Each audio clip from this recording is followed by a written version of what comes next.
Good evening and salutations, my GH fans. Um,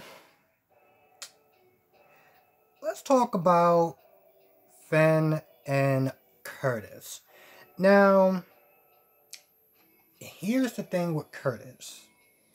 I know there's a lot of people that's giving Curtis flack. And then there's people that is defending Curtis.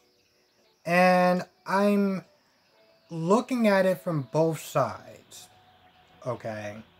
When Curtis talks to Finn, Curtis is like, he just got tired of the lies and the lies without mission and, the constant lying and stuff like that. And that's what drove them apart. No matter how much they loved each other, it drove them apart and he just didn't want to be a part of it anymore. And yes, the sad truth of the matter is love sometimes isn't enough. And that sounds heartbreaking, but it's the truth.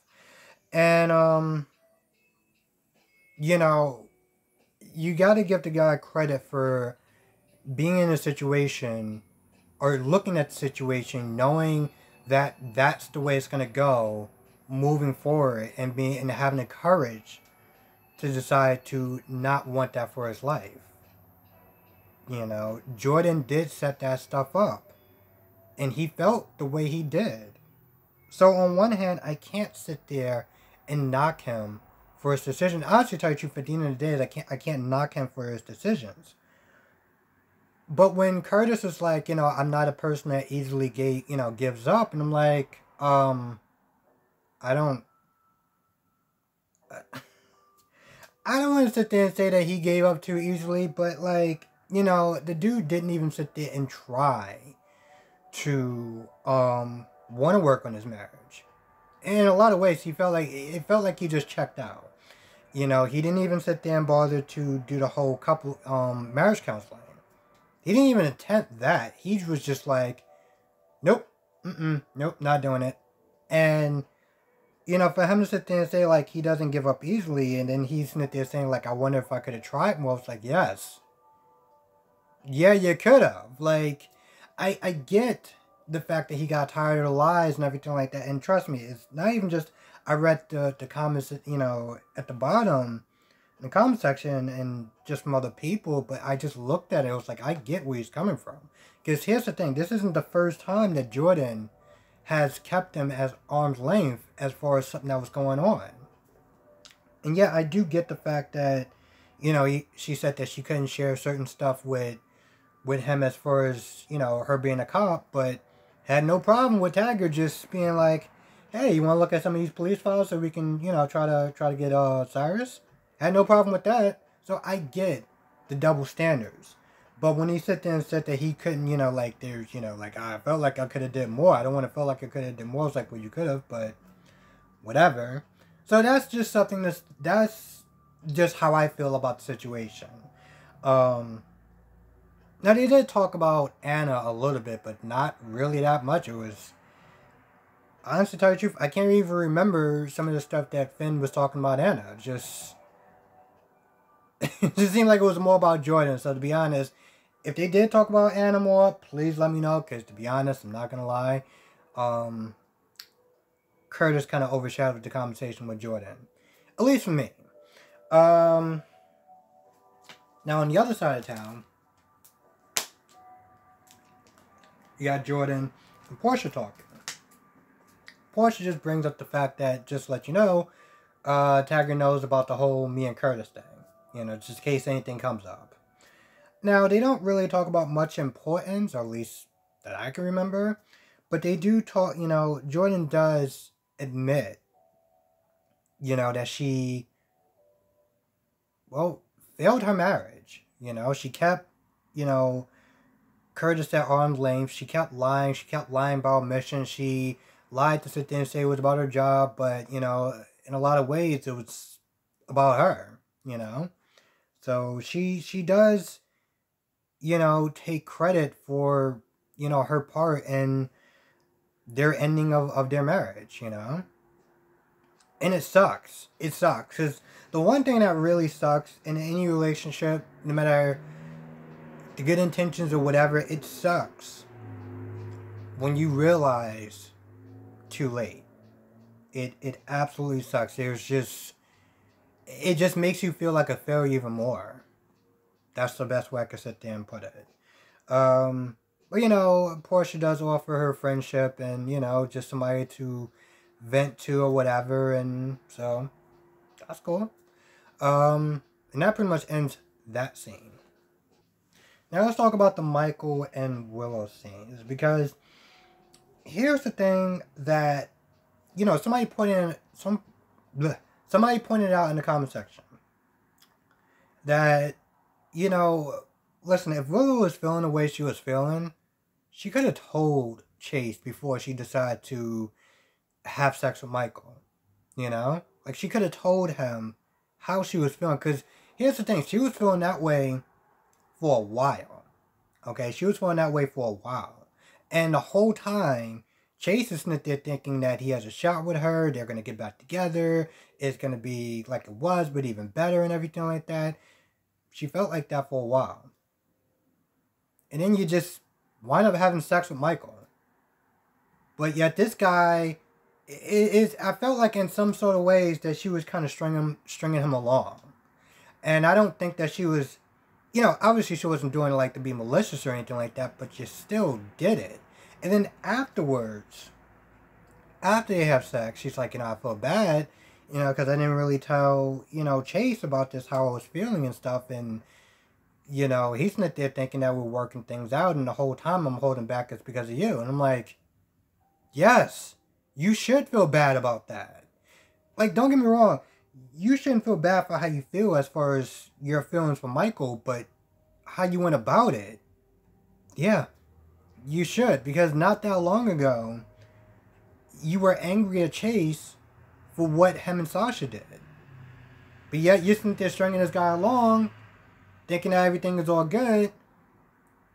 And granted, y'all weren't back together yet, but you're still stringing him along. And now you do this, and you're just like, oh, well, now I gotta talk to him. Yeah, okay, because that conversation is going to go over so well. You're going to go over to his house, you're going to sit there and say, hey, listen, I get we were getting back together and everything like that, but I'm having feelings for Michael, and we had sex. But I'm really sorry. That conversation should go well. And of course, I knew, right off the bat, the minute that she left, I knew this conversation was going to go over well. Besides the fact that, well, obviously the fact that Chase was sick was not going to go over well. So, of course, Brooklyn's over there. Brooklyn comes over, and Brooklyn looks at Chase and is like, damn, you look terrible. So, he goes in the bathroom. He splashes some water on his face or whatever, and Brooklyn kind of just moves over a little bit because she doesn't want to be, catching whatever he has. Now, Chase is sitting there talking about you had dreams for Willow and they're going to get back together and everything's going to be all roses and peachy. Meanwhile, Brooklyn knows that Willow is feeling conflicted, that she has feelings for Michael. The whole time, Chase is all happy and everything like that, and Brooklyn's like, well, let's just kind of, lower your expectations a little bit. I'm sitting there thinking, I get that you don't want to betray Willow, confidence and everything like that, but this guy's your friend, and what's probably going to wind up happening, and you're choosing not to say anything because why exactly? You don't think that he's going to be mad at you later on down the line? Okay, Brooklyn, sure, whatever. So she says nothing. He's all happy and giddy. Of course, some big bodybuilder guy practically just walks past Chase, which, I mean, I don't know even if he was at 100% would he been able to actually stop this guy, but this was Brooklyn's bodyguard. And so they had some words a little bit, then the bodyguard walks outside, and then Willow comes over, and Willow's like, I want to talk, but I can see you're busy, and you're not really feeling too well, and maybe I should just come back another time. I was like, no, Willow. Why don't you stay and finish having this conversation? The conversation that you seem like you are desperately wanting to avoid. And at the time, this is when Brooklyn's like, I want to crash with you for a little bit. But of course, Brooklyn leaves and they start their talk. I say start to talk because, okay, and this is something that I do, okay? I do it. I know a lot of other people do it. They start with a talk, but they kind of like waltz around it. They don't get to what they really want to say. She starts with that. And at this point, Chase just, well, he does the best he can as far as trying to fake fall over and, you know, faint to the ground or whatever. So I guess I was like, okay, well, this is a soap opera. So I guess that scene was as good as it was going to get. But I'm just kind of looking at him just like, the way he fell and just put his arms there. And I get that that's a natural reaction, but it was just like, I guess he just did a one take thing, huh? Alright, cool. So he faints.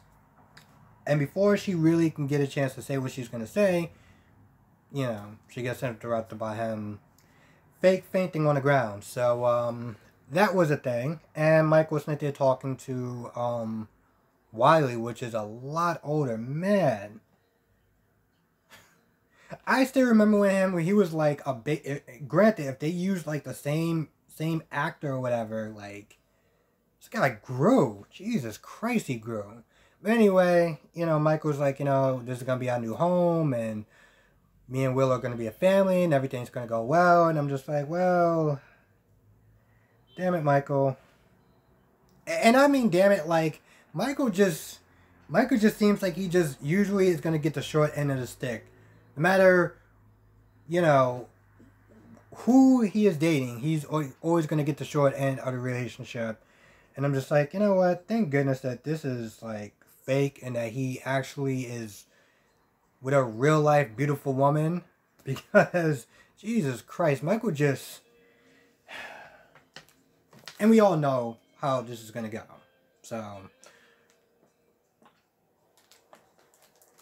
Now... On to the other part. So... Peter isn't there just giving veiled threats here and there, you know, like any supervillain would do. I mean, this guy, let's be honest, I find him truly entertaining when he's in what I like to call villain mode, and that's that's literally what he was in. I seriously wish he would play like a Bond villain, but yeah, he was just not there giving threats, not there saying, "Well, you know, if I go, somebody you love is gonna die." I mean, just better just let me go. You know, he just kept doing that over and over and over again. So Valentine's not there calling Charlotte, calling Brooklyn, which is why when she didn't answer, you know, he sent the bodyguard over there. Now Anna calls Robin and makes sure she's okay, and calls Finn, but he doesn't answer, I guess. So she goes over there to see Finn.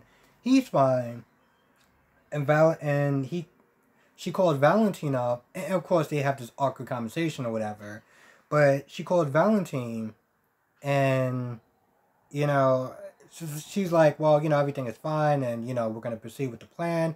Valentine's like, I don't know if that's a good idea. This guy is way too cocky. Like, he's just, like, brimming, like, with just confidence. So, I don't think it's a good idea, but Anna's like, no, he's just bluffing. He doesn't have anything. And, of course, she has a conversation with Finn again. And, you know, Finn's like, well, you know, we had dinner, but we had to go home early because Chase was sick. He was, like, the only person that got sick. And right then and there, she knew. She knew. And granted, even before then, she was like, listen, I'm sorry. You know, she said something like she wanted to make sure that they were okay because Peter was just, you know, being all crazy and everything like that. And, you know, Finn was like, listen, we're going to be fine. Val's going to be fine. We'll make sure that we look both ways before we cross the street. We'll be fine. But right then and there, she knew. And,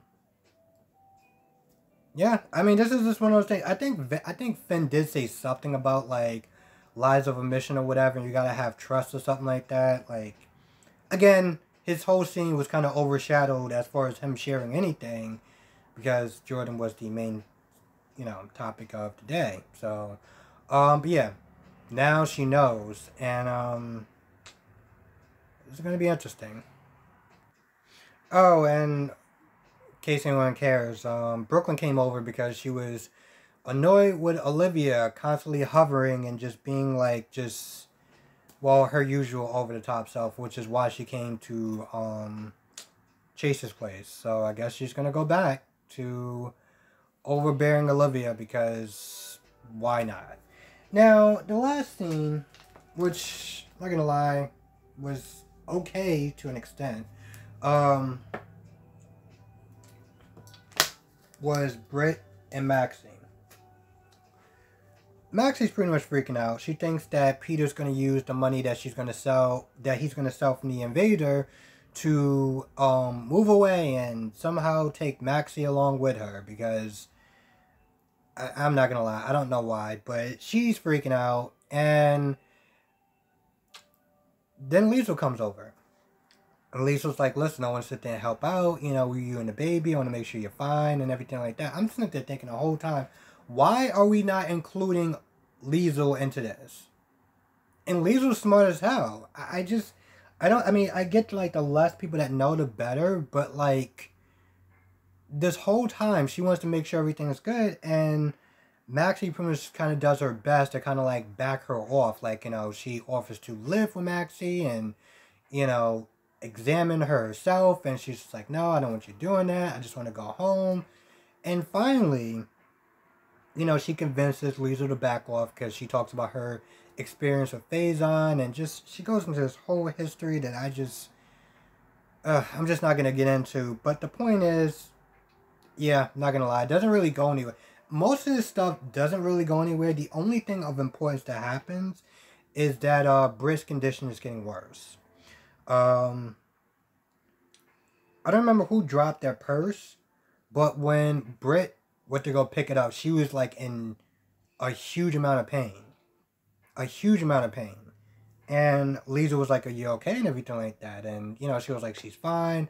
And so Liesl laughed. But then Maxie was like, no, are you sure you good? Like, and of course she says she's fine once again. I just don't understand. I don't understand why she's not telling them. Like, I don't really get that. But I guess she has her reasons, which is beyond me, but whatever. I'm not gonna lie. I think that's about it. If I miss anything, please write it down in the comment section below. I want to thank everyone for watching, because I know it's like been the second day. My video's been coming out a little bit later. But this is usually, well, this is unusual, because usually Mondays is my only late day, but I guess because somebody went, like, they took like a vacation day or whatever, that I wound up taking this version shift, which is a lot later than normal. But going from tomorrow moving forward, things should get back to normal. And with that being said, I'm gonna go. I want to thank everyone for watching. Thank everyone for commenting. Keep up the comments, because that definitely does help move the conversation forward. I mean, as far as like me helping my reviews more and just having fun doing these reviews in general. And yes, I'm gonna go. Thank you for watching. Be safe. Let me know what your thoughts are in the comment section below. See you in the next video.